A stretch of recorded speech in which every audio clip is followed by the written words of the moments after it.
नमस्ते मंडळी, स्वागत आहे पुन्हा एकदा आपल्या नित्यच्या विचारसत्रांमध्ये. तुम्हा लोकांच्या रोजच्या चिकित्सक प्रतिक्रिया आणि विविध प्रश्नांनी माझा उत्साह अजून रोज दुणावत चालला आहे.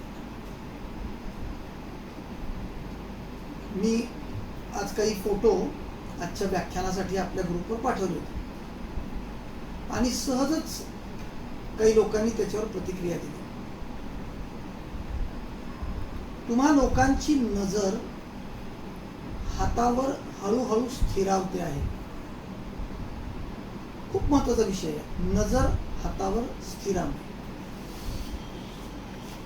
नजर ही इतक्या पटकन एखाद्या विषयाच्या आकलनाकडे जाते, ही तुमच्या एकूण ग्रहण शक्ती चांगलं असल्याचं लक्षण. तुम्हाला जे मी सांगतोय ते पटापट समजतंय आणि तुम्ही त्याला प्रत्यक्षात उतरवण्यासाठी अतिशय सहज आहात, सोपे आहात. माझं 30 वर्ष झाले ह्या विषयात असंख्य विद्यार्थ्यांना मी शिकवलंय आणि आजही हा ज्ञानयज्ञ सुरूच आहे. पण मला ही पहिलीच बॅच अशी भेटली की ज्यांचा दृष्टिकोन काही दिवसात इतका ताकदवान होतो आहे, इतक्या पटकन विषयाला ते समजतायत, सोपे होत आहेत, सहज होत आहेत आणि विषयामध्ये गतिमान होत आहेत.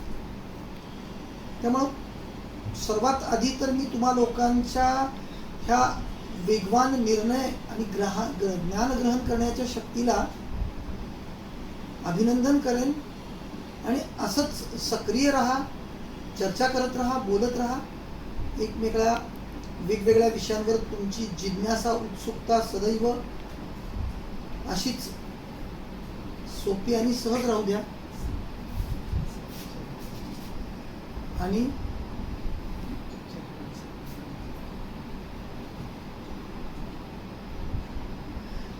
आज आपल्याला मित्रांनो तुमचा मोबाईल जो आहे तो आडवा करायचा आहे. उभा पकडू नका, आडवा पकडा. उभा न पकडता तुमचा मोबाईल आडवा पकडा, कारण तुम्हाला पूर्ण फळा आणि मी असं सगळं दिसणं अपेक्षित आहे. पूर्ण फळा आणि मी असं सगळं दिसणं अपेक्षित आहे. आणि हे झाल्यानंतर तुम्हाला मला फळ्यावरच्या बऱ्याचशा आकृत्याच्या आधारे आज अत्यंत मनोरंजक, अत्यंत ताकदवान, अत्यंत प्रतिभाशाली बोटाबद्दल बोलायचं आहे. ती म्हणजे तुमची करंगळी. मोठी चमत्कारिक, मोठी अद्भुत ही करंगळी आहे तुमच्या हातामध्ये. तिच्यामध्ये इतकी शक्ती सामावली आहे की त्या शक्तीवर बोलता बोलता आजचा 1 तास काय, मी माझ्या अभ्यासाचे 30 वर्ष जेवढे मी ह्या अभ्यासामध्ये घालवले तितका काळ मी ह्या एकट्या करंगळीवर बोलू शकतो. इतका मोठा अभ्यास या करंगळीचा आहे. खूपच उद्बोधक, खूपच मनोरंजक आणि खूपच चिंतनशील विषय करंगळीचा आहे. माझ्याकडचा शब्दसाठा कदाचित आज कमी पडेल इतकी ही करंगळी प्रतिभाशाली आहे. करंगळी ही किती वेगवेगळ्या मार्गाने तुमच्या आयुष्यात तुम्हाला मदत करते हे तुम्ही जेव्हा जाणून घ्याल तेव्हा तुम्ही सगळेजण आज स्तंभित व्हाल आणि स्वतःशीच अंतर्मुख होऊन आजच्या वर्गानंतर तुम्हाला स्वतःलाच बरेच प्रश्न विचारावे लागेल आणि बऱ्याचशा प्रश्नांची उत्तरं मिळेल तुमच्या आयुष्यात. इतका हा मनोरंजक विषय आहे. मित्रांनो, सगळ्यात छोटी करंगळी आहे. तुमच्या हातातलं सगळ्यात छोटं क्षेत्र तिनं व्यापलंय, छोटा आकार तिचा आहे, पण ती जी शक्ती ह्या सगळ्या हातात सगळ्यात जादा आहे असं म्हणलं तरी चालेल. पहा, तुमच्या संपूर्ण आयुष्यामध्ये जर असंख्य गुण असतील आणि असंख्य क्षमता तुमच्याकडे असतील तर तुम्ही वेगवेगळ्या आघाडीवर वेगवेगळ्या तज्ञ असाल त्या विषयात, वेगवेगळ्या क्षमतांच्या दिशेला तुम्ही भरपूर मोठी प्रगती करू शकता. पण मित्रांनो, तुमच्याकडे समजा कोणत्याच क्षमता नाही, तुम्ही कोणत्याच विषयातले तज्ज्ञ नाही, सर्व क्षेत्रामध्ये तुम्ही समान व्यक्तिमत्वाचे आहात, तर अशा वेळी तुमच्याकडे ही एकटी छोटी करंगळी जरी असली तरी तुम्ही तुमच्या आयुष्यात सफलतेच्या सगळ्या शिखरांना ओलांडून पुढे निघून जा. जितके म्हणून यशस्वी, बुद्धिमान आणि जितके म्हणून आयुष्यातल्या एका उंचीवर पोचलेली लोक आहेत, मग ती गुन्हेगारी असो किंवा एखादा मोठा सत्कर्माचा भाग असो, कुणाला फसवणं असो किंवा तुम्ही नीतिमत्तेनं एखाद्या क्षेत्रामध्ये मोठ्या उंचीला पोचलेला असो, विषय हा नाही की तुम्ही काय केलं, विषय हा आहे की तुम्ही तुमच्या आयुष्यात एखादी उंची गाठू शकता. मित्रांनो, खूपच महत्वाचं एक गुण आहे तुमच्या व्यक्तिमत्वामध्ये, जो निसर्गतः तुम्हाला बहाल होतो. आता नीट लक्षात घ्या, सगळीच गुण तुम्हाला निसर्गतः बहाल होतात आणि सगळ्याच गुणांना तुम्ही तुमच्या प्रयत्नांनी कमी अधिक करू शकता. मुद्दा अतिशय महत्वाचा लक्षात घ्या. असंख्य गुण तुम्हाला निसर्गाने बहाल केलेले. तर्जनीची महत्वाकांक्षा तुम्हाला बहाल झाली. मध्यमेकडे तुम्हाला अत्यंत चिकित्सक, संशोधक दृष्टिकोन, त्याच वेळी समतोल साधणारा दृष्टिकोन बहाल झाला. अनामिकेकडे तुमची असलेली सौंदर्य दृष्टी आणि धाडस, त्यासोबत प्रखर बुद्धिमत्ता या अनामिकेकडे, प्रखर बुद्धिमत्ता अनामिकेकडे. कालच आपण फ्रँक विल्यम ॲबेग्नॉलच्या व्यक्तिमत्वाबद्दल माहिती घेतली. मोठा विलक्षण बुद्धिमान माणूस. अनामिका माणसाकडे प्रखर बुद्धिमत्ता आणि धाडस ह्या दोन्ही गोष्टी देते. प्रखर बुद्धिमत्ता आणि धाडस, माणसाची ग्रहणशक्ती, एखादा विषय समजून घेण्याची शक्ती आणि त्याच्या आधारावर यश मिळवण्याची जी काही महत्वाची भूमिका आहे ती अनामिकेची. जो ॲबेग्नॉल वयाच्या 15व्या वर्षी एक अस्खलित गुन्हेगार झाला. 15व्या वर्षी, 16व्या वर्षी तर त्यांनी व्यावसायिक गुन्हेगारी चालू केली, लोकांना फसवायची. 16 ते 19 त्यांनी त्याच्या आयुष्यात कित्येक लाख डॉलर कमवून टाकले. त्याचं कारण प्रखर बुद्धिमत्ता आणि विलक्षण धाडस. त्यानंतर तो माणूस 20, 21, 22, 23, 24व्या वर्षापर्यंत बऱ्याच वेळा गुन्ह्यासाठी पकडला जातो आणि सुटतो, पकडला जातो आणि सुटतो. असं करत करत 4 वर्षाची शिक्षा भोगून शेवटी अमेरिका किंवा अमेरिकन गव्हर्नमेंट त्या माणसाला गुन्हे पकडण्यासाठी, गुन्हेगार शोधण्यासाठी त्याला नियुक्त करतो. मित्रांनो, काय त्याच्याकडे अशी गंमतशीर गोष्ट आहे जी तुम्हाकडे नाही, ती आज आपल्याला समजून घ्यायची. प्रखर विलक्षण धाडस आणि बुद्धिमत्ता या 2 गोष्टी तर आपण पाहिल्या, पण एक अजून गोष्ट त्याच्या हातामध्ये आहे जिचा परामर्श मला आज तुम्हाला द्यायचा आहे. मग ॲबेग्नॉल असो किंवा तुमची कॅथरीन सुलिव्हन असो, ह्या लोकांकडे अजून काहीतरी आहे का की जे ह्या लोकांना जगतविख्यात बनवतोय? जो माणूस वयाच्या 24व्या वर्षी अमेरिकन सरकारच्या विनंतीवरून सर्व गुन्हे माफ करून गव्हर्नमेंट त्याला वेगवेगळ्या बँकांमध्ये चालू असलेले फ्रॉड शोधण्यासाठी नियुक्त करतो आणि तिथून पुढे आज त्या माणसाचं वय 73 आहे. 14,000 कंपन्यांचा तो सल्लागार आहे. त्यात काही देश आहेत, काही कंपन्या आहेत, काही राष्ट्र आहेत. ह्या सगळ्या लोकांना तो ज्या काही फसवणुकीच्या गुन्हे घडतात त्यांच्यासाठी काम करणारा एक विलक्षण द्राष्टा ठरलाय. अख्ख्या जगातल्या आर्थिक फसवणुकींना शोधण्यासाठीचं हे प्रखर ताकदवान उपकरणच झालो आहे जणू काही. त्याचा मेंदू हा विलक्षण ताकदवान आहे. तो अतिशय वेगवान पृथक्करण करतो, अत्यंत वेगवान पृथक्करण करतो. आता इथे आपल्याला करंगळीची भूमिका पण समजून घ्यायची. त्या माणसाच्या हातामधली करंगळी पण मोठी आहे. करंगळीची काय ताकद आहे हे मला तुम्हाला वेगवेगळ्या उदाहरणातून द्यायचं आहे. करंगळी हा विषय इतका मोठा आहे की मी त्याला 50 वर्ष सतत बोलायला बसवलं तरी सुद्धा बोलत राहील, इतका मोठा विषय. माझं एक जन्म कदाचित ह्या एका बोटाला व्यक्त करण्यासाठी कमी आहे, इतकी ह्याची प्रचिती पदोपदी क्षणोक्षणी आजूबाजूला सर्वत्र भरलेली आहे. अशा ह्या अतिशय अद्भुत, मनोरंजक आणि नितांत प्रेरणादायी बोटाबद्दल तुम्हाला माहिती घ्यायची आहे.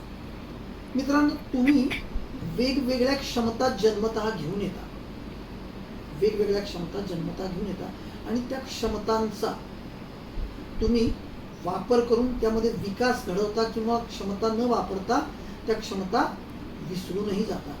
पण एक क्षमता अशी आहे जी तुम्हाला जन्मतःच मिळाली, जितकी मिळाली तितकीच ती तुमच्यासोबत आजन्म राहणार. ती कधीही वाढणारही नाही, घटणारही नाही आणि तिचा तुम्ही प्रतिक्षण उपयोग करता तुमच्या आयुष्यात, प्रतिक्षण उपयोग करता. करंगळीच्या सगळ्या वेगवेगळ्या गुणधर्मांकडे जाण्याआधी मी तुम्हाला थोडीशी अवांतर माहिती देतो. म्हणजे मला करंगळीचे एक व्यासपीठ तयार करता येईल आणि त्या व्यासपीठावर मग मी करंगळीला विराजमान करेन. एक मजेशीर गोष्ट सांगतो मी तुम्हाला. आपल्या एका सर्व्हेमध्ये भारत सरकारच्या IIT कॉलेजेसवर एक सर्वे झाला होता आणि त्या सर्वेमध्ये अशी माहिती समोर आली की 63% IITians, 63% लोक जे IIT झालेत त्या लोकांनी ज्या विषयात त्यांनी त्यांचं इंजिनिअरिंग पूर्ण केलं त्या विषयाशिवाय ते अन्य विषयामध्ये त्यांनी त्यांच्या आयुष्यातली नोकरी केली. म्हणजे ते ज्या विषयाचे इंजिनियर झाले त्या विषयाकडे कधी ते गेलेच नाही, भिन्न क्षेत्राला जॉईन झाले आणि त्यांनी त्यांचं आयुष्य नोकरीच्या माध्यमातून पूर्ण केलं किंवा पूर्ण करतात. मग IIT किंवा एखाद्या फॅकल्टीचा IIT इंजिनियर होणे ही भारतातली एक प्रतिष्ठित गोष्ट आहे. इंजिनियर होणे हे नक्कीच अभिमानाचं आहे, पण IITian किंवा IIT मधून इंजिनिअरिंग करणे हे खूपच प्रतिष्ठित आहे. सामान्य बुद्धिमत्तेचा मुलगा IIT मध्ये जात नाही, असामान्य बुद्धिमत्तेचाच मुलगा IIT मध्ये जातो आणि तो असामान्य आहे म्हणूनच मग तो त्याच्या आयुष्यात असामान्य घटना घडवतो. पण मित्रांनो, ह्या सगळ्या लोकांना त्यांच्या फॅकल्टीमध्ये ते एक्सपर्ट झाल्यानंतरही त्यांच्या आयुष्यात जर मोठ्या पगाराच्या नोकऱ्या करायच्या आहेत तर परत एकदा मॅनेजमेंटकडे यावं लागतं. मॅनेजमेंट फॅकल्टीचा अभ्यास केल्याशिवाय कुठलाच तज्ज्ञ माणूस त्याच्या आयुष्यात कुठल्याही मोठ्या उंचीला पोहोचू शकत नाही. आता तुम्हाला हळूहळू मी कोणत्या दिशेला चाललो हे लक्षात येत असेल. समजा मी स्थापत्य कलेचा इंजिनियर आहे आणि मी त्यामध्ये खूपच तज्ञ आहे, पण माझी स्थापत्य कला ही नक्कीच व्यवहाराच्या पातळीवर, व्यवस्थापनाच्या पातळीवर, एकूण उत्पन्नाच्या नफ्या नुकसानीच्या पातळीवर कितपत उपयुक्त आहे, कितपत मी नफा निर्माण करू शकेन आणि माझ्या प्रोजेक्ट्सवरचा खर्च कमी करू शकेन, ह्या विषयाचं भान जर मी ठेवू शकलो तरच मी माझ्या आयुष्यात यशस्वी इंजिनियर ठरेन. अन्यथा मी खूप बुद्धिमान आणि यशस्वी इंजिनियर आहे पण माझ्याकडे व्यवस्थापकीय गुण नाही, तर मी त्या इंजिनिअरिंगच्या माझ्या असीम ज्ञानाचा प्रत्यक्ष जीवनामध्ये फारसा मोठा उपयोग करून घेऊ शकणार नाही. नीट लक्षात घ्या मित्रांनो, जेव्हा तुम्ही MPSC किंवा UPSC ची परीक्षा देता तेव्हा तुमच्यासाठी जनरल नॉलेज संपूर्ण जगात विखरलेल्या कुठल्याही ज्ञानाला तुम्हाला गवसणी घालायची, प्रचंड मोठा अभ्यास करायचा. प्रचंड मोठ्या अभ्यासाच्या अंती तुम्ही त्याचे पेपर देता. जगभरातलं ज्ञान सगळ्या आघाडीवरचं तुम्हाला समजलंय असं समजून ते तुम्ही पेपर देता आणि यथाअवकाश पेपरमध्ये पासही होता. पण त्यानंतर MPSC किंवा UPSC मधला सगळ्यात कठीण भाग जर कोणता असेल तर तो त्यांची मुलाखत. ह्या लोकांना मुलाखतीमध्येच बाद ठरवलं जातं. आता मग ही मुलाखत कशावरची होती?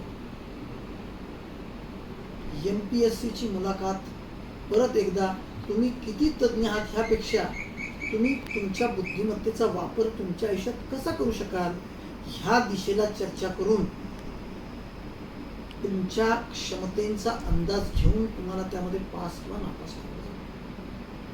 आता तुम्ही थोडीशी बैठक करंगळीची तुम्हाला लक्षात येत असेल तर सगळ्यात महत्वाचा मुद्दा तुमच्या आयुष्यात कुठला असेल तर करंगळीचं काम आहे विवेक. माणसाची करंगळी ही त्याच्या विवेकाशी जोडली गेली. ही छोटीशी करंगळी आणि तिची उंची ही तुमच्या आयुष्यातल्या विवेकाशी जोडली गेली. विवेक म्हणजे काय? विवेक म्हणजे काय? परिस्थितीजन्य अत्यंत योग्य वर्तन करणे हे विवेक. तुमचे आचार, विचार, संस्कार, अभ्यास, अनुभव हे सगळे एका बाजूला थांबवून, सगळे एका कोपऱ्यात ठेवून परिस्थितीजन्य योग्य निर्णय घेणे ह्याला विवेक म्हणतात. मित्रांनो, मी नेहमी सांगतो, तुम्हाला जर आयुष्यात यशस्वी व्हायचं आहे तर तुम्ही श्रीकृष्ण चरित्र वाचा. श्रीकृष्ण चरित्रामध्ये निष्काम कर्मयोग सांगितलेला आहे. श्रीकृष्ण चरित्रामध्ये जन्माच्या आधीपासून ज्या माणसावर मृत्यू प्रतिक्षण दबा धरून बसलेला आहे अशा त्या युगंधराला जन्माच्या आधीपासून शेवटपर्यंत फक्त आणि फक्त चातुर्यावरच त्याच्या आयुष्याचा प्रवास करावा लागला. त्यांनी कधीही ताकदीचा प्रयोग कुठेही केला नाही. फक्त आणि फक्त चातुर्य, फक्त आणि फक्त विवेक. माणसाकडे जर आयुष्यात विवेक असेल तर तो जगातला कुठलाही विषय हाताळू शकतो. आणि जर विवेक नसेल आणि तो कुठल्याही क्षेत्रातला तज्ञ असेल तरी तो त्या तज्ञ क्षेत्राला सोडून अन्य कुठल्याही क्षेत्रात यशस्वी नाही होऊ शकतो. तुमच्या महाराष्ट्राचे मुख्यमंत्री, मी त्यांचं नाव तुम्हा लोकांकडून कमेंट बॉक्समध्ये आजचा वर्ग झाल्यावर मला तुम्ही पाठवा. तुमच्या महाराष्ट्राचे एक मुख्यमंत्री अंगठा बहादर आहेत. ते शिकलेले नव्हते, त्यांना सही सुद्धा करता येत नव्हती. अंगठा लावून त्या माणसांनी मुख्यमंत्री पदाची धुरा सांभाळली. ज्या माणसाकडे शिक्षणाचा स्पर्श नाही, ज्याला लिहिता वाचता येत नाही, असा माणूस तुमच्या राज्याचा मुख्यमंत्री होतो आणि तो यशस्वीपणे त्याची कारकीर्द घडवतो. त्या माणसाचं नाव तुम्ही आज मला कमेंट बॉक्समध्ये पाठवा. इथे काय आहे? विवेक. माणसाकडे जर सगळ्यात मोठी शक्ती सुटली असेल तर ती म्हणजे विवेक. त्याला आपण सारासार विवेक म्हणतो किंवा इंग्रजीमध्ये ओव्हरऑल कॉमन सेन्स म्हणतो. ओव्हरऑल कॉमन सेन्स किंवा सारासार विवेक शक्ती. परिस्थितीजन्य निर्णय घेण्याची क्षमता ही ह्या करंगळीमध्ये दिलेली. करंगळीची उंची किती अपेक्षित आहे? करंगळीची उंची अनामिकेच्या पहिल्या पेराच्या आणि दुसऱ्या पेराच्या संधी प्रदेशाला असायला हवी.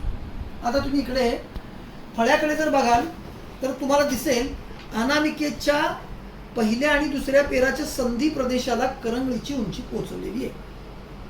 ही पहा, दिस इज द आयडियल कंडिशन. ही करंगळीची अत्यंत नेमकी स्थिती आहे. हीच असणं अपेक्षित आहे. ही करंगळीची नेमकी स्थिती आहे आणि हीच असणं अपेक्षित आहे. ही जर असेल तर तुमच्याकडे सारासार विवेक अत्यंत योग्य प्रमाणात आहे. You are the best in overall common sense. काही जरुरी नाही की तुम्ही किती शिकला किंवा किती नाही शिकला.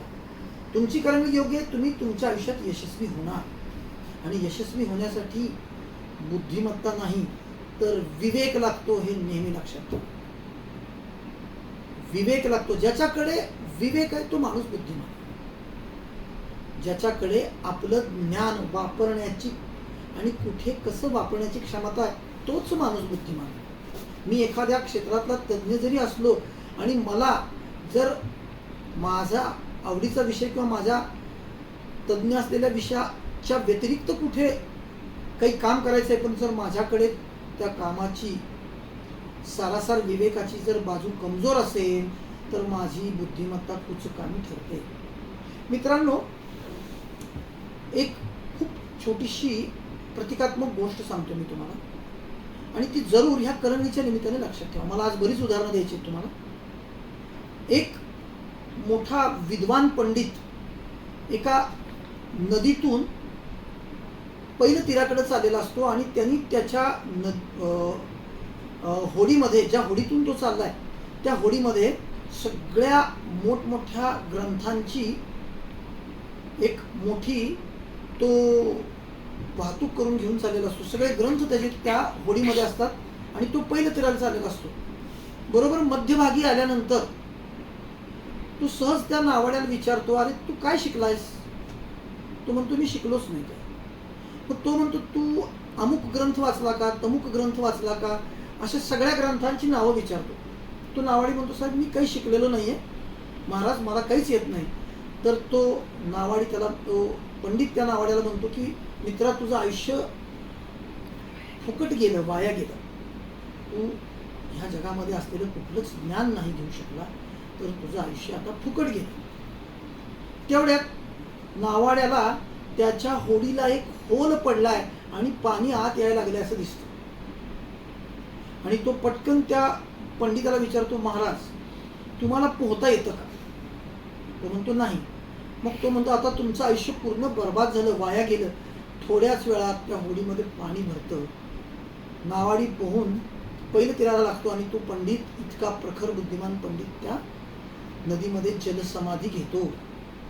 मित्रांनो, तुमच्याकडे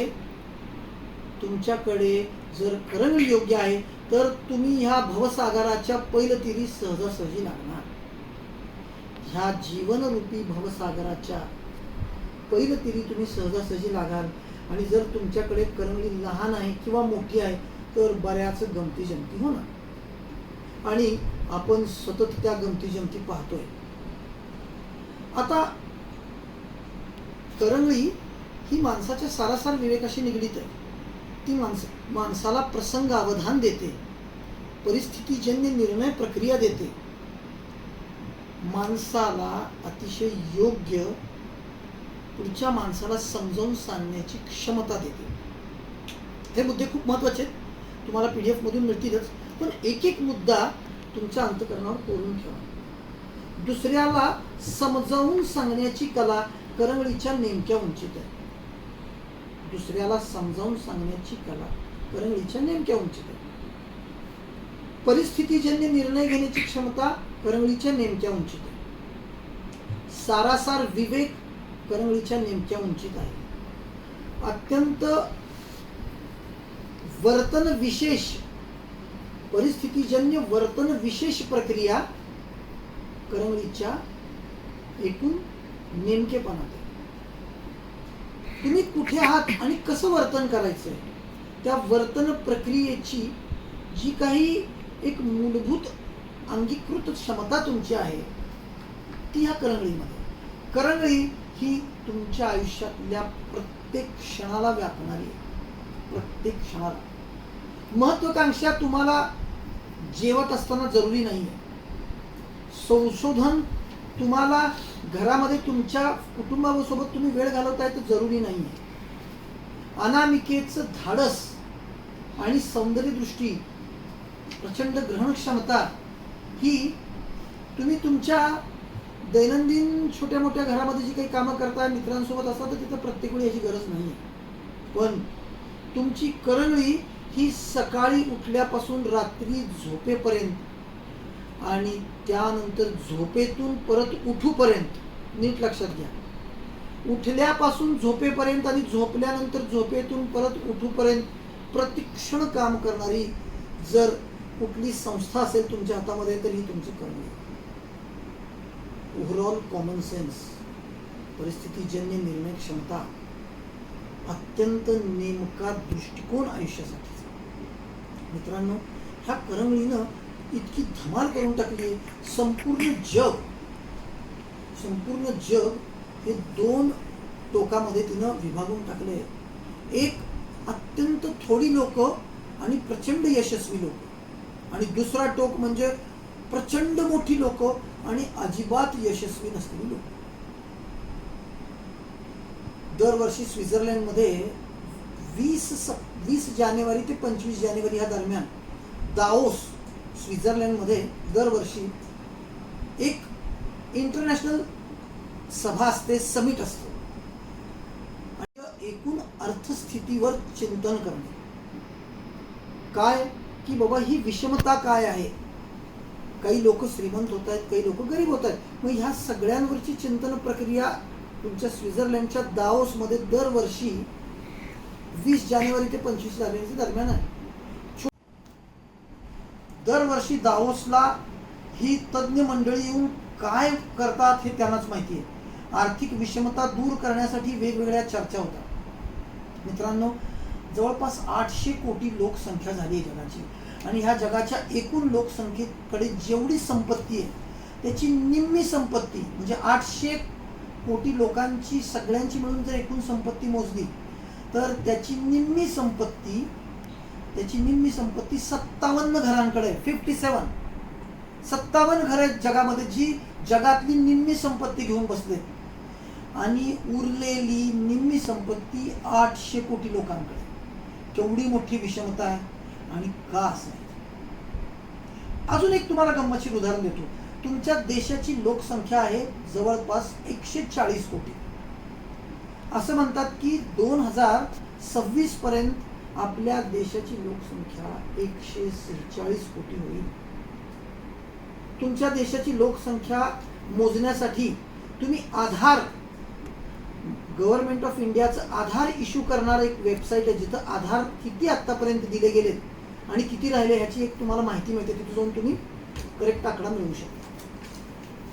मित्रांनो, तुमच्या देशाची लोकसंख्या 140 कोटी आहे, आणि तुमच्या देशाची GDP, gross domestic production, GDP ही कॉन्सेप्ट खूप लोकांना ऐकून माहिती आहे, पण नक्की GDPचा अर्थ माहिती का? GDP म्हणजे ग्रोस डोमेस्टिक प्रोडक्शन, म्हणजे तुमच्या देशामध्ये एक सुईपासून विमानापर्यंत जितकं काही माल बनतोय, एक सुईपासून विमानापर्यंत जितकं काही सामान बनतंय त्या सगळ्याचं एकूण उत्पादित मूल्य, माझ्या देशात बनलेल्या प्रत्येक गोष्टीचं उत्पादित मूल्य, मग कापड असो, गाडी असो, मोबाईल असो, इलेक्ट्रॉनिक गॅजेट्स, सगळ्यांचं एकूण उत्पादित मूल्य किती असेल त्याला GDP म्हणतात, ग्रोस डोमेस्टिक प्रोडक्शन. तर ह्या तुमच्या देशाचं ग्रोस डोमेस्टिक प्रोडक्शन आहे $2.70 trillion. 2.70 lakh, 2.70 trillion dollar, 2.70 lakh कोटी अमेरिकन डॉलर. तर ह्या ट्रिलियन, 1 ट्रिलियन म्हणजे 1 लाख कोटी, 1 ट्रिलियन म्हणजे 1 लाख कोटी, 3.25 लाख कोटी डॉलर गुणिले, म्हणजे 3.25 लाख कोटी गुणिले 80, एवढी जी काही रक्कम तयार होईल ही तुमच्या देशाची एकूण GDP आहे. मित्रांनो, मग आता ही GDP तुमच्या 140 कोटी लोकांच्या एकूण रोजच्या उत्पादनातून तयार होते, आणि तुमचा देश केवढी मोठी लोकसंख्या घेऊन बसलाय. आता तुम्हाला एक गंमतशीर गोष्ट मला सांगायची आहे, ती म्हणजे तुमच्या शेजारी म्हणण्यापेक्षा युरोपमध्ये नेदरलँड्स नावाचं एक छोटंसं देश आहे. नेदरलँड्स तुमच्या सोलापूर जिल्ह्या एवढा असेल. अतिशय छोटंसं राष्ट्र आहे, खूप छोटं राष्ट्र आहे. आपल्या महाराष्ट्रातल्या एखाद्या जिल्ह्या एवढं ते राष्ट्र आहे.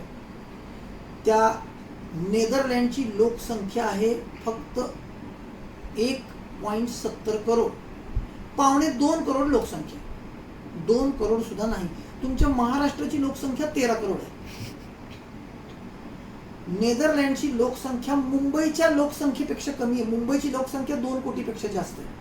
तुमच्या महाराष्ट्रातलं एक शहर नेदरलँडपेक्षा जास्त लोकसंख्येचं, 2.25 कोटी लोकसंख्येचं पूर्ण देश आहे हा, आणि त्या देशाची अर्थव्यवस्था, त्यांची GDP 1 ट्रिलियनची आहे. आता तुम्ही विचार करा, तुम्ही कुठे आहात? मुंबईपेक्षा लहान देश आहे, त्यांचं एकूण सकल राष्ट्रीय उत्पादन 1,00,000 कोटी अमेरिकन डॉलरचं आहे. तुमची 140 कोटी लोकसंख्या आहे आणि उत्पादन करतायत फक्त आणि फक्त 2.5 लाख कोटी अमेरिकन डॉलर एवढ्या रकमेच्या गोष्टींचं. आपण किती मोठा फरक, किती मोठं दारिद्र्य, किती मोठी विषमता घेऊन आहोत. आणि का? मग काय फक्त भारतातच ही स्थिती का? नाही मित्रांनो, जगभर ही स्थिती आहे. 57 कुटुंबांकडे जगातली निम्मी संपत्ती आणि आपल्याकडे निम्मी संपत्ती. ह्या उरलेली सगळी संपत्ती जी आहे ती उरलेल्या 800 कोटी लोकांकडे. मग आता ह्या नक्की विषयाकडे आपण वळू. काय चाललंय ते मला ही सगळी माहिती तुम्हाला ह्यासाठी द्यायची होती की एक व्यासपीठ तयार करून त्या व्यासपीठावर ह्या करंगळीसारख्या अत्यंत महत्वाच्या एका क्षमतेला प्रस्थापित करायचं. मित्रांनो, ही करंगळी म्हणजे तुमचा ओव्हरऑल कॉमन सेन्स, तुमची कन्व्हिन्सिंग कॅपॅसिटी, तुमची अत्यंत परिस्थितीजन्य योग्य निर्णय क्षमता. आता ही जर तुमची योग्य उंचीला आहे तर तुमच्याकडे दुसऱ्यांना समजावून सांगण्याची उत्कृष्ट कला आहे. तुमच्याकडे परिस्थितीजन्य निर्णय घेण्याची क्षमता खूप चांगली आहे. माझे संस्कार, माझ्या आवडीनिवडी, माझे विचार आचार काय, त्यापेक्षा परिस्थिती काय ह्याचं भान मला असणं फार जरुरी आहे. आणि ते जर मी ठेवलं तर माझ्या आयुष्यात मी पुढे जाईन, अन्यथा मी नुकसानीत जाईन. मित्रांनो, महाभारतामध्ये श्रीकृष्णाने सांगितलंय की एखाद्या खोटं बोलण्याने एखाद्या माणसाचं भलं होत असेल तर कधी कधी ते खोटं बोलणं सुद्धा योग्य आहे. तुमच्यावर संस्कार केलेले असतात की तुम्ही सदैव सत्यवचन बोलावं, कधीही खोटं बोलू नये. कुठलीही गोष्ट, कुठलीही नीतिनियम, कुठलीही तत्व ही माणसापेक्षा मोठी नाही. ही सगळी माणसासाठी माणसाने निर्माण केलेल्या एका वर्तन प्रणालीचा भाग आहे. पण माणसाने त्याचा उपयोग अत्यंत सारासार विवेकाने करायचा आहे. आणि हा विवेक कुणाकडे आहे तर करंगळीकडे. तुमच्याकडच्या सगळ्या क्षमता एका बाजूला आणि त्याला वापरण्याची क्षमता ह्या करंगळीकडे एका बाजूला. म्हणून ह्या जगातल्या एवढ्या मोठ्या विषमतेची रचना झालेली आहे. आता ही करंगळी काय करेल? जर करंगळी लहान झाली तर आधी आपण 90% लोकांबद्दल बोलू. जर तुमची करंगळी लहान झाली तर काय होईल? तुम्ही तुमच्या आवडीच्या, माहितीच्या, ज्ञात असलेल्या गोष्टींसाठी सोपे आहात. नीट लक्षात घ्या. तुमच्या आवडीच्या, माहितीच्या, ज्ञात ज्या गोष्टी तुम्हाला माहिती त्या गोष्टीसाठी तुम्ही सोपे आणि सहज आहात. पण तुमच्या आयुष्यात प्रतिक्षण काहीतरी नवीन येते ना, त्या सगळ्यासाठी तुम्ही अत्यंत अनभिज्ञ आहात. तिथं कसं काय करायचंय हे तुम्हाला कळतच नाही. तुम्ही प्रचंड तणावात येऊन जातो की अरे बापरे, ह्याचा मला अनुभवच नाही, आता मी काय करायचं. आणि तिथं वर्तन कसं करायचं हे त्या लोकांना कळत नाही. म्हणून त्या लोकांची ओव्हरऑल कॉमन सेन्स ही क्षमता कमी आहे असं म्हणलं जातं. ओव्हरऑल कॉमन सेन्स ही क्षमता कमी आहे, सारासार विवेक शक्ती कमी आहे. म्हणून लहानपणापासून आपण मुलांना, मुलींना शिकवतो की कुठे गेल्यावर कसं वागावं. घरात जर कोणी मोठी ज्येष्ठ मंडळी आली तर त्यांना आपण वाकून नमस्कार करावा. जर आपण दुसऱ्यांच्या घरामध्ये गेलो आणि आपल्यापेक्षा मोठ्या वयाची लोक असतील तर त्यांना आपण वाकून नमस्कार करावा किंवा त्यांना अभिवादन करावं. हे लहान करंगळीच्या माणसांना शिकवावं लागतं. जर हे त्यांना शिकवलं नाही तर ते अनोळखी नव्या ठिकाणी गेले किंवा नव्या लोकांना भेटले तर त्यांना काय करावं हे माहीतच नसतं. आणि मग खूप वेळा तुम्ही तुमच्या मुलांना किंवा मोठ्यांना त्यांना कळतच नाही. तो लहान मुलासारखा वागतो, तो मोठ्या माणसासारखा वागतो, तो कसाही वागतो, काय करतो हे त्याला तसंच कळत नाही. असं सतत सगळेजण एकमेकावर टीका करत असतात आणि हसत असतात. एखाद्या माणसानं परिस्थितीजन्य वर्तन केलं नाही की तुमच्यासाठी तो विनोद असतो, तुमच्यासाठी ती टीका असते, तुमच्यासाठी ते हसण्याचं एक सुंदर उदाहरण असते. का तर परिस्थितीजन्य वर्तन नाही. पण मित्रांनो, 90% लोक ही प्रचंड तणावात येतात. त्यांना काय करावं हे सुचतच नाही आणि अक्षरशः मौन होतात, मौन, चुप बसतात. परिस्थितीचं विश्लेषणच करू शकत नाही की आता ही काय परिस्थिती आहे ना, तुम्ही तर काय केलं पाहिजे, कारण त्यांच्याकडे त्याचा पूर्वानुभव नसतो. पण एकदा ती घटना घडून गेली आणि तत्सदृश्य दुसरी घटना जर परत घडली तर हा मनुष्य अतिशय बेमालूमपणे वर्तन करतो, कारण त्याच्याकडे आता जुना अनुभव आला. पण ज्या ज्या वेळी अनुभव नसलेला पूर्ण नवीन विषय समोर येतो त्यावेळी ही माणसं खूप अडचणी येतात. निर्णय प्रक्रिया थांबून जाते. निर्णय प्रक्रिया पुढं न सरकल्यामुळे काळ पुढं सरकतो आणि ह्या लोकांच्या आयुष्यातल्या संधी निघून जातात. मित्रांनो, परिस्थितीजन्य निर्णय प्रक्रिया ही तुम्हाला काळाच्या बरोबर ठेवण्यासाठी उपयोग करते. मी 2-3 दिवसापूर्वीच उल्लेख केला होता, मोबाईलमध्ये सिंक्रोनाइज नावाचं एक ॲप आहे. सिंक्रोनाइज कशासाठी? समक्रम ठेवा. गुगलची काय प्रगती चालू आहे, गुगलच्या वेगवेगळ्या ॲप मधली प्रगती काय चालू आहे, त्या प्रगतीशी तुमच्या मोबाईलची प्रगती सतत, त्या गुगलच्या एकूण प्रगतीशी तुमच्या मोबाईलची प्रगती सतत समक्रमात असावी म्हणून आपण सिंक्रोनाइज करतो आपले सगळे ॲप. तुम्ही परिस्थितीच्या आणि तुमच्या संस्कारांच्या, परिस्थितीच्या, तुमच्या उपलब्धतांच्या, परिस्थितींच्या आणि तुमच्या निर्णय प्रक्रियेला समक्रमित आहात का? जर करंगळी लहान आहे तर नाही. तुम्ही परिस्थितीजन्य वर्तन करण्यासाठी सक्षम नाही. ज्या ज्या वेळी तुमच्या आयुष्यात एखादा अनोळखी नवा विषय येईल त्यावेळी तुम्ही स्तब्ध होणार, मौन होणार. नीट लक्षात घ्या, मौन होणार आणि तुम्ही योग्य निर्णय प्रक्रिया घेऊ न शकल्यामुळे काळ पुढे निघून जाणार आणि मग कुणाची तरी मदत घेऊन, कुणाचं तरी सहकार्य घेऊन, कुणाचा तरी आधार घेऊन तुम्ही त्या घटनेला आकार देणार. तोपर्यंत वेळ निघून गेलेली असते.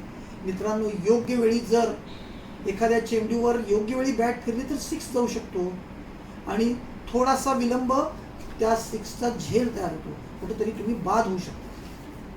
करंगळी लहान असणे म्हणजे तुमची लोकांना कन्व्हिन्स करण्याची क्षमता कमी, लोकांना समजावून सांगण्याची क्षमता कमी, विषयाचं आकलन होण्यासाठी विषय तुमच्या ओळखीचा असेल तर सोपा, नवीन असेल तर पुन्हा शिकावं लागेल आणि मग तुम्ही त्या विषयाला सोपे व्हाल. आणि ह्याच्यामुळे तुमच्या आयुष्यात तुम्ही सदैव जगाच्या प्रगतीच्या मागं पडत राहाल. फार गतिमान काळ आहे, अत्यंत गतिमान काळ आहे. इतका गतिमान काळ आहे की ह्या काळाला तुम्हाला ओळखण्यासाठी तुमच्याकडे काळाच्या गर्भात डोकावण्याची नजर पाहिजे आणि ती तुम्हाला करंगळी देते. मित्रांनो, करंगळी म्हणजे भान आहे.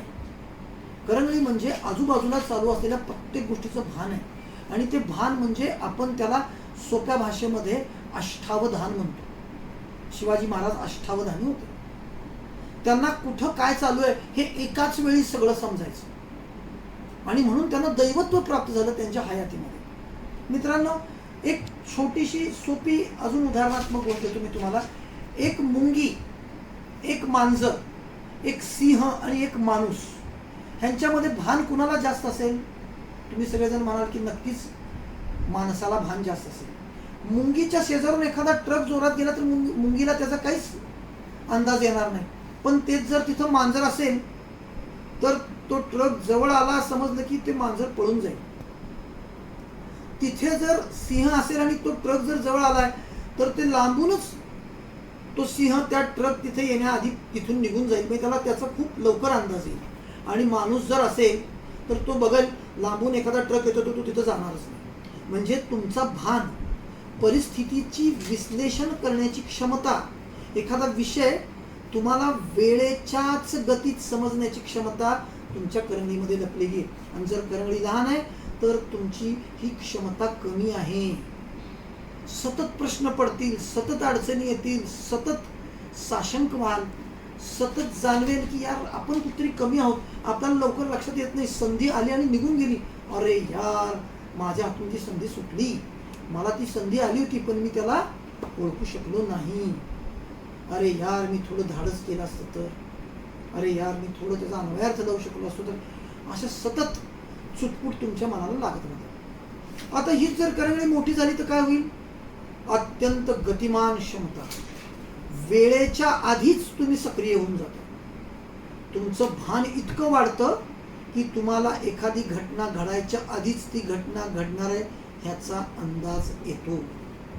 तुम्ही कुठलीही ज्योतिषी नाही, भविष्यवेत्ते नाही, किंवा त्रिकाल ज्ञानी नाही, कुठलेही द्राष्टा संत नाही, तर तुम्ही वेळेचं विश्लेषण करण्यामध्ये असीम शक्ती घेऊन आलेला आहात. वेळ काय सुरू आहे ह्यानुसार तुम्ही पुढच्या क्षणाला काय घडेल ह्याचा अंदाज लावून मोकळे होता. म्हणून मी तुम्हाला आज एक फोटो पाठवला विन्स्टन चर्चिलचा. विन्स्टन चर्चिलनं त्यांच्या दुसऱ्या महायुद्धानंतर एक स्टेटमेंट दिलं होतं की नेता असा असावा ज्याला उद्या, पुढच्या आठवड्यात, पुढच्या महिन्यात, पुढच्या वर्षी किंवा अनेक वर्षांनी काय होतंय हे आजच कळालं पाहिजे. ह्यासाठी त्याची करंगळी मोठी पाहिजे. आणि काय नाही होऊ शकणार हे सुद्धा त्याला आजच कळालं पाहिजे. आणि त्यासाठी पण त्याची करंगळी मोठी पाहिजे. तरच तो द्राष्टा, नेता, व्यापारी, एक यशस्वी व्यक्ती होऊ शकतो. मित्रांनो, ही एक अद्भुत क्षमता आहे. करंगळी मोठी असणे म्हणजे अफलातून व्यक्तिमत्व झालं. अत्यंत बुद्धिमान. ह्या लोकांशी तुम्ही कधीही वादविवादात जिंकू शकत नाही, कारण तर्क वितर्क ह्या लोकांकडे फार उत्कृष्ट असते. दुसऱ्याला समजावून सांगण्याची क्षमता यांच्यामध्ये अद्भुत असते. वक्ता होण्यासाठी करंगळी मोठी असणे जरुरी नाहीये, किंवा खूप छान पोपटासारखी बोलणारी लोक करंगळी मोठी असणारी असली पाहिजे असं नाही. कुठल्याही क्षणी, कुठल्याही प्रसंगाला तोंड देण्यासाठी अत्यंत गतिमान निर्णय प्रक्रिया आणि काळापेक्षा पुढची प्रक्रिया, काळाच्या पुढे जाणारी प्रक्रिया म्हणजे करंगळी मोठी. तुम्हाला आधीच अंदाज लागतो की आता उद्या काय होणार आहे. जर आपल्या ह्या वर्गात मोठी करंगळी कुणाची आहे तर त्या लोकांचा सल्ला हा नेहमी लोकांना उपयुक्त ठरतो. अतिशय बुद्धिमान लोक. ते फार आधीच सांगून टाकतात की असं असं होणार आहे आणि त्या दिशेला चालत राहावा, अन्यथा नुकसान होईल. मित्रांनो, असं नेहमी म्हणतात की करंगळी मोठी असलेलाच मित्र करावा, किंवा करंगळी मोठी असलेला तुमचा एखादा कर्मचारी असावा. करंगळी लहान असलेला मित्रही नसावा, किंवा करंगळी लहान असलेला कर्मचारी नसावा, अन्यथा तो तुम्हाला कधीच प्रगतीच्या दिशेला घेऊन जाणार नाही. प्रगती साधायची आहे तर तुम्ही बुद्धिमान लोकांच्या सोबत राहा, अन्यथा तुम्ही सामान्य आहात आणि सामान्याच्या सोबत राहून सामान्य राहून जाल. सामान्यांच्या सोबत राहून सामान्य राहून जाल. जर तुम्हाला तुमच्या आयुष्यात प्रगती करायची तर करंगळी पाहून मगच मित्र, मैत्रीण, जोडीदार किंवा तुमचा एखादा सहकारी, तुमचा अधिकारी निवडा. करंगळी ही विलक्षण शक्तिमान गोष्ट आहे. मित्रांनो, तुम्हाला एक अतिशय तुलनात्मक विवेचन द्यायचं आहे. गतिपूर्ण विवेचन देईन मी, तुमचा फार वेळ घेणार नाही. रणबक्षी लॅबोरेटरीज नावाचं एक मोठा औषध बनवणाऱ्या कंपनी बद्दलची कदाचित तुम्हाला माहिती असेल. रणबक्षी लॅबोरेटरी मोठी कंपनी आहे. रणबक्षी ही दोन मित्रांनी चालू केली होती स्वातंत्र्यपूर्व काळात लाहोरमध्ये. रणबीर आणि गुरुबक्ष. एकानं नावातलं सुरुवात आणि दुसऱ्यानं नावातली शेवट घेतली. रणबीर मधला रण आणि गुरुबक्ष मधला बक्ष असे एकत्र करून रणबक्षी सुरू झाली. ती भारताची फाळणी झाली आणि भारताच्या फाळणीनंतर ज्यांनी ती सुरू केली होती ती लोक कंपनी भारतातल्या त्यांच्या एका पार्टनरला विकून लाहोरमध्ये निघून गेली. आणि ती रणबक्षी कंपनी भारतामधल्या एका सिंग परिवाराकडे त्याची मालकी आली. सिंग परिवाराकडे मालकी आली आणि त्या लोकांनी ती कंपनी अतिशय उत्कृष्टपणे जेनेरिक औषधं बनवण्यातली जगातली सगळ्यात टॉपमोस्ट कंपनी बनवली. फार सुंदर व्यवस्थापन आणि फारच प्रगतिकारक कारखाना झाला. यामध्ये थोडं आपण गतिपूर्ण जाऊ. कंपनीचे मोहन सिंग नावाचे प्रवर्तक, मालक यांना दोन मुलं आहेत, मलविंदर सिंग आणि शिविंदर सिंग. मित्रांनो, हा विषय तुम्हाला मलविंदर सिंगचा फोटो पाठवलाय. त्या माणसाची करंगळी लहान आहे आणि मी त्याची तुलना अजून एका विशेष व्यक्तीशी करणार आहे. तुम्हाला हा मुद्दा लक्षात आला तर तुमच्या आयुष्यात तुम्ही ह्या करंगळीला कधी विसरणार नाही. मलविंदर सिंग आणि शिविंदर सिंग ही मोहन सिंगाचे दोन चिरंजीव. मोहन सिंग या रणबक्षीचे मालक. ह्या दोन्ही मुलांना त्यांनी कुठे शिकवलं? डून स्कूल. डेहराडूनला डून स्कूल ही भारतातली सर्वोत्कृष्ट शाळा आहे. तिथं ह्या मुलांना शिकवलं. त्यानंतर त्या मुलांनी उरलेलं शिक्षण दिल्लीतल्या एका टॉपमोस्ट शाळेत घेऊन पदव्युत्तर किंवा पदवीचं शिक्षण त्यांनी ड्यूक युनिव्हर्सिटी अमेरिकेमध्ये केलं. संपूर्ण शिक्षण अत्यंत उच्च कोटीच्या शाळांमधून केलं. कारण एका श्रीमंत कंपनीचे हे मालक आणि मुलं जर हुशार असतील तर उद्या कंपनीला खूप मोठं करतील. हळूहळू घटनाक्रम पुढे सरकत राहिला आणि 1999 मध्ये मोहन सिंग पंचतत्वात विलीन झाले आणि त्यांच्या 2 कर्तृत्ववान मुलांकडे जे ड्यूक युनिव्हर्सिटी अमेरिकेतून शिकून आले त्यांच्याकडे ह्या कंपनीचा पदभार आला. दोघांकडे 33% मालकी आली. दोघांकडे 33% मालकी आली आणि 1999 पासून त्यांनी ह्या दोन्ही मुलांनी आपल्या कंपनीच्या विस्तारात लक्ष घालण्याचं काम चालू केलं. कंपनीची प्रगती चालू खूप चांगली होती. कारण प्रचंड मोठा स्टाफ, बुद्धिमान लोक तुमच्या सोबत बसलेली आहेत, प्रचंड तज्ञ लोक तुमच्या हाताखाली काम करतात. त्यामुळे कंपनी चांगली चालायला हरकत नाही. पण मालकाकडे सारासार विवेकशक्ती असणं नितांत जरुरी आहे. कितीही बुद्धिमान असली माणसं हाताखाली तरी तुम्ही त्या लोकांच्या बुद्धीचा उपयोग पण करून घेऊ शकला पाहिजे आणि तुम्ही त्या लोकांचं ऐकू शकला पाहिजे. मित्रांनो, ह्या लोकांनी त्या वडिलाच्या निधनानंतर 2 कंपन्यांमध्ये गुंतवणूक केली आणि 2 कंपन्या चालू केल्या. एक म्हणजे फोर्टिस हेल्थकेअर फोर्टिस आणि दुसरी रेलिगेअर इन्व्हेस्टमेंट्स. ह्या 2 कंपन्या चालू केल्या आणि हळूहळू यांचा विकास होत राहिला. मित्रांनो, 2008 मध्ये जपानची दाईची सॅनक्यो नावाच्या एका कंपनीनं, जपानची एक मोठी कंपनी आहे दाईची सॅनक्यो, त्यांनी रणबक्षी लॅबोरेटरीज विकत घेण्याचा प्रस्ताव ठेवला. त्यांनी ही कंपनी त्यांना विकत मागितली. खूपच प्रसिद्ध, खूपच यशस्वी, खूपच जबरदस्त प्रगती असलेली कंपनी त्यांनी 9,572 कोटी रुपयाला विकत घेतली. 33% वाटा ह्या दोघांचा त्यांनी काढून घेतला. 9,572 कोटी. मित्रांनो, 9,572 कोटी ही रक्कम 2008 साली खूपच मोठी होती. अर्थात आजही मोठीच आहे, ही रक्कम छोटी नाही. ह्या दोन्ही बंधूंनी त्यांचा स्टेक विकून टाकला आणि पहा 2008 नंतर त्यांनी काय करावं. 2008 नंतर त्यांनी त्यातले सुमारे 2,000 कोटी त्यांनी फोर्टिस हेल्थकेअर म्हणून जी काही त्यांची एक कंपनी होती त्या कंपनीचा विस्तार करण्यासाठी घेतले आणि त्यांनी एस्कॉर्ट्स नावाच्या एका दवाखान्याची चेन विकत घेऊन टाकली. देशभरातले एस्कॉर्ट नावाचे दवाखाने विकत घेतले आणि ती सगळी एक मोठी जायंट कंपनी त्यांनी बनवली आणि तिचं नाव आहे आज फोर्टिस हेल्थकेअर. भारतभर टॉपमोस्ट दवाखाने फोर्टिसचे. त्याचबरोबर त्यांनी रेलिगेअर इन्व्हेस्टमेंट्स नावाची एक कंपनी चालू केली. त्याच्यामध्ये जवळपास त्यांनी 1750 कोटी रुपये गुंतवले. 1750 कोटी रुपये गुंतवले म्हणजे कर्ज देणे, वेगवेगळ्या आर्थिक सुविधा पुरवणे, फायनान्स रिलेटेड वेगवेगळ्या विषयांमध्ये पुढे नेण्यासाठी त्यांनी फोर्टिसमध्ये 1750 कोटी रुपये गुंतवले. 2,000 कोटी रुपये त्यांनी त्यांच्यावरचं कर्ज आणि टॅक्सेस भरून टाकले कंपनीचे. आणि त्यानंतर त्यांच्याकडे जी काही अजून रक्कम शिल्लक होती, जो काही नफा त्यांच्याकडे शिल्लक होता आणि ह्या 9,572 कोटींमधले काही रक्कम अशी मिळून जवळपास 2700 कोटी रुपये, 2,700 कोटी रुपये राधास्वामी संघ नावाचा एक बियास म्हणून एक प्रांत आहे पंजाबमध्ये, तिथे सुखविंदर सिंग ढिल्लो नावाचे एक महाराज आहेत. गुरविंदर सिंग ढिल्लोंना त्यांनी हे 2,700 कोटी रुपये देणगी दिली.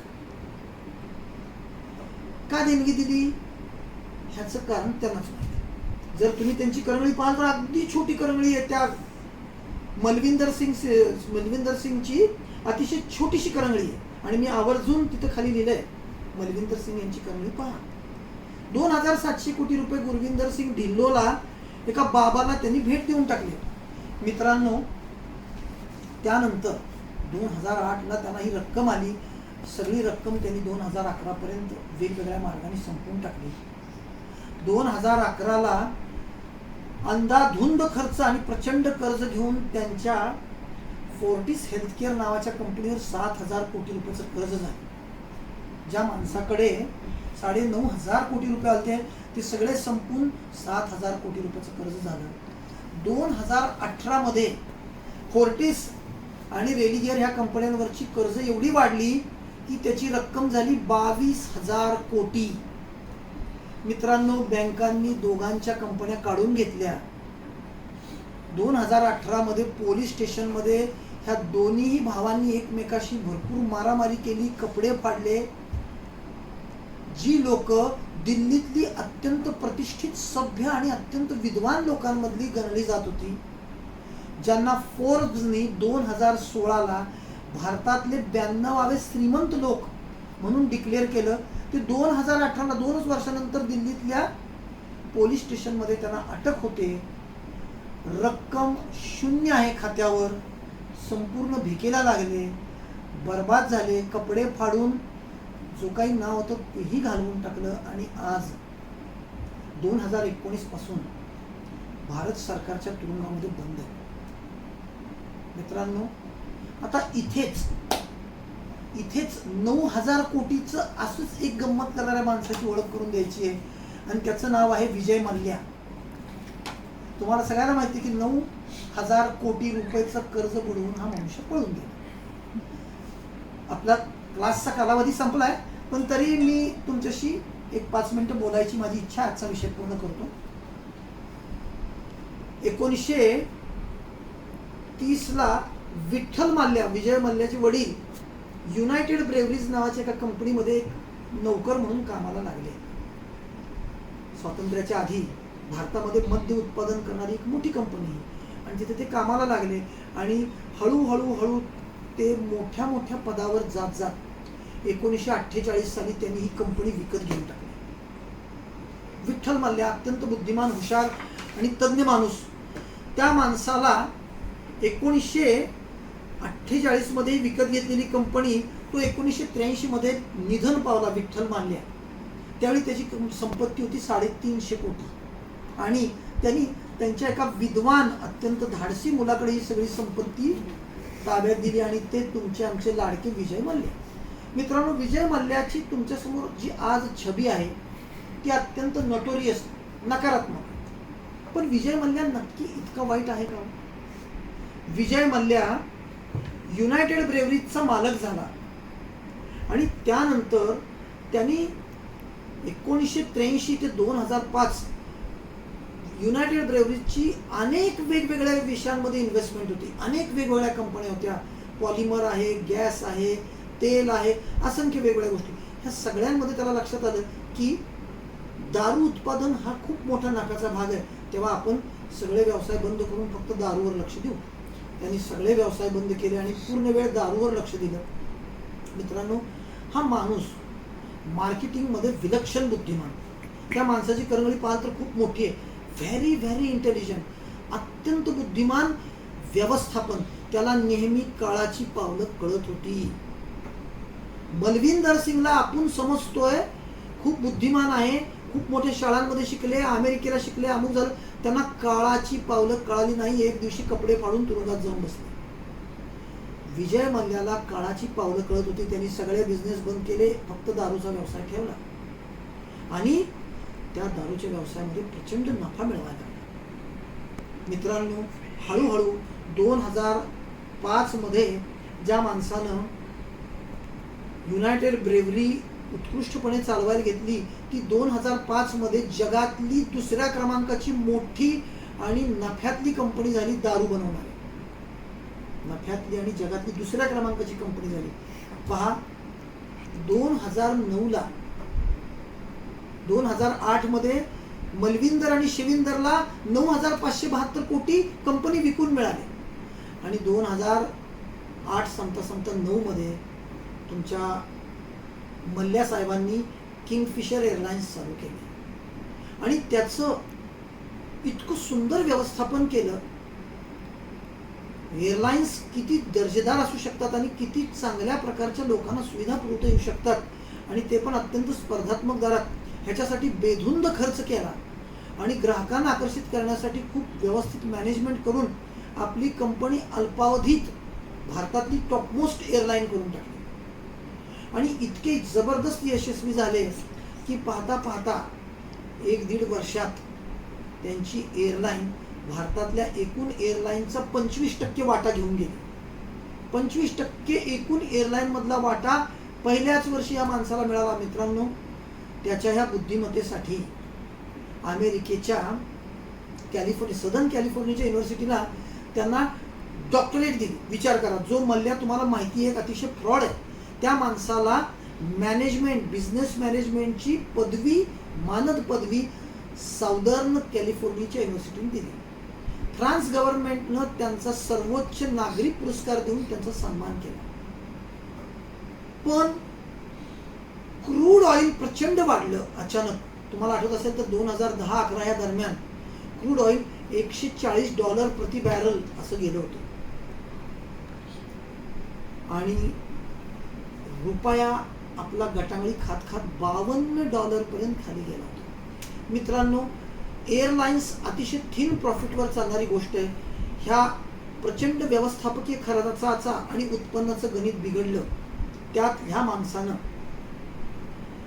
तुमच्या भारतातली डेक्कन एअरलाइन्स नावाची एक एअरलाईन विकत घेतली. का? तर आंतरराष्ट्रीय फ्लाईट्स चालू करण्यासाठी. आंतरराष्ट्रीय फ्लाईट चालू करण्यासाठी तुमच्या एअरलाईनला कमीत कमी 5 वर्षाचा अनुभव पाहिजे आणि डेक्कन एअरलाइन्स 4 वर्ष आधी चालू होऊन तोट्यात येऊन बंद पडली होती. म्हणून त्यांनी डेक्कन एअरलाइन्स घेतली आणि आता कागदावर त्याच्याकडे 4 वर्षाचा अनुभव दिसायला लागला. 1 वर्षानंतर त्यांनी आंतरराष्ट्रीय फ्लाईट्स चालू केल्या आणि अत्यंत स्पर्धात्मक दरामध्ये खूप दर्जेदार सेवा देऊन आंतरराष्ट्रीय वाहतूक चालू केली. मित्रांनो, तो मनुष्य मार्केटिंगमध्ये अद्भुत बुद्धिमान आणि विलक्षण काळाची पावलं ओळखून चालणार आहे. त्या माणसाचं गणित बिघडलं तेलामध्ये आणि रुपयाच्या गटांगळीमुळे. त्याचं येणारा रेव्हेन्यू आंतरराष्ट्रीय स्तरावरचा घटला, खर्च प्रचंड वाढले आणि ह्या सगळ्या उपक्रमासाठी त्यांनी सुमारे 9,000 कोटी रुपयाचं कर्ज घेतलं होतं. आता ते कर्ज फेडता येणं शक्य नव्हतं. त्या माणसाचे काही वाईट गुणही आहेत की त्यांनी त्याच्या विलासी जीवनासाठी खूप मोठा खर्च केला. हाही भाग आहे, पण तुम्ही हाही भाग लक्षात घ्या की त्या माणसाची करंगळी मोठी असल्यामुळे त्या माणसानं त्याच्या व्यवस्थापनाच्या कौशल्यावर, बुद्धिमत्तेच्या कौशल्यावर आज सदर्न कॅलिफोर्निया युनिव्हर्सिटी डिलीट मिळवली, फ्रान्स गव्हर्नमेंटचा सर्वोच्च नागरी पुरस्कार मिळवला आणि युनायटेड ब्रेवरीज त्यांनी त्याच्या चातुर्यावर जगातली दुसरी मोठी मद्य निर्मिती करणारी यशस्वी कंपनी बनवली. मित्रांनो, तो काळाची पावलं ओळखून होता. त्याला लक्षात आलं की आता हे कर्ज फेड आपल्याला शक्य नाही. म्हणून त्यांनी 2015 पासूनच जगभर प्रॉपर्ट्या विकत घेतल्या आणि लंडन, अमेरिका अशा वेगवेगळ्या मोठ्या देशांमध्ये प्रॉपर्ट्या विकत घेऊन तो तिथला नागरिक झाला आणि एक दिवशी एवढा मोठा कर्जभार आपल्यावर ठेवून त्याच्या करंगळीच्या प्रतापात तो पळून गेला आणि आज 2019ला गेलेला, 2016ला मल्ल्या गेलेला आहे पळून. तो आज तगायत तुमचं भारत सरकार त्याला आणू शकत नाही. मित्रांनो, मला मल्ल्याला चांगलं म्हणायचं नाही किंवा मलविंदर सिंगला किंवा शिविंदर सिंगला मूर्खही म्हणायचं. मित्रांनो, सगळा विषय आहे तो तुमच्या परिस्थितीजन्य निर्णय प्रक्रियेचा. एक माणूस 9,000 कोटी घेऊन पळून गेला आणि एका माणसाला 9,000 कोटी मिळून त्याचं व्यवस्थापन करता आलं. मल्ल्याने त्याच्या संपत्तीतला खूप मोठा भाग परदेशांमधल्या प्रॉपर्टी घेण्यामध्ये गुंतवला. तो तिकडचा नागरिक झाला. त्यांनी काळाची पावलं ओळखली की आपल्याला आता खूप मोठं संकट येत आहे, तर ते संकट हाताळण्यासाठी तो अधिक शहाणा होऊन तो कधीच पळून गेला. आणि मलविंदर सिंग किंवा शिविंदर सिंगना आपल्यावर येणारं संकट कळालं नाही. आपल्याकडची इतकी प्रचंड मोठी संपत्ती, त्यातलं जवळपास 30 ते 35% वाटा एका साधूला भेट देऊन आणि उरलेल्या रकमेला नीट व्यवस्थापन न करू शकल्यामुळे त्याच तुरुंगात जाऊन बसले. दोघंही अयशस्वी आहेत.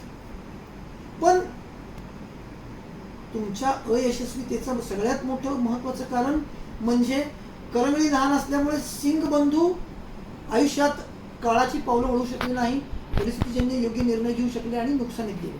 आणि मल्ल्या काळाची पावलं ओळखून फरार झाला. पण ह्याही माणसाचं गणित चुकलं. ह्या माणसाचं गणित बेधुंद खर्च आणि विलासी आयुष्यामुळे चुकलं. मित्रांनो, तो व्यवस्थापन आणि कंपनी विकासामध्ये त्या माणसाला डॉक्टरेट मिळते अमेरिकेची, ही गोष्ट अत्यंत दखलपात्र त्याच्या करणीकडे.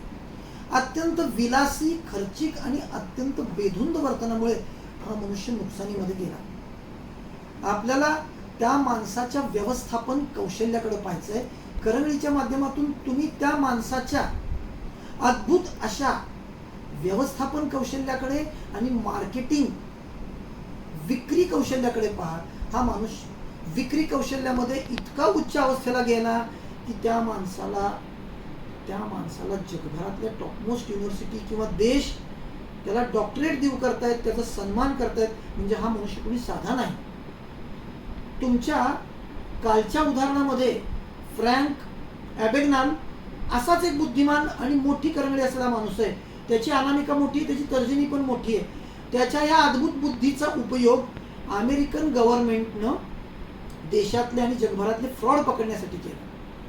मित्रांनो, तुमच्या देशानं त्या माणसाचा एक प्रस्ताव नाकारला होता. जाण्याआधी त्यांनी मूळ रक्कम 6,500 कोटी रुपये देतो आणि उरलेल्या व्याजाच्या रकमेची आपण कोणती तरी वाटाघाट करून त्याचा काहीतरी एक आकडा नक्की करू असा प्रस्ताव दिला होता सगळ्या बँकांनी. पण बँकांनी तो प्रस्ताव नाकारला. आता सगळेच पैसे बुडले, कुठलेच पैसे येत नाहीत आणि तो मनुष्य तुमच्या हातात सापडत नाही. कदाचित पुढच्या काही काळामध्ये त्याला भारतात आणतीलही, त्याच्यावरच्या पुढच्या गोष्टी घडतीलही. हा भाग महत्त्वाचा नाही. तो त्याच्या करंगळीच्या ताकदीमुळे आज तगायत भारत सरकारला एवढ्या मोठ्या अपयशाला उपलब्ध करू शकला.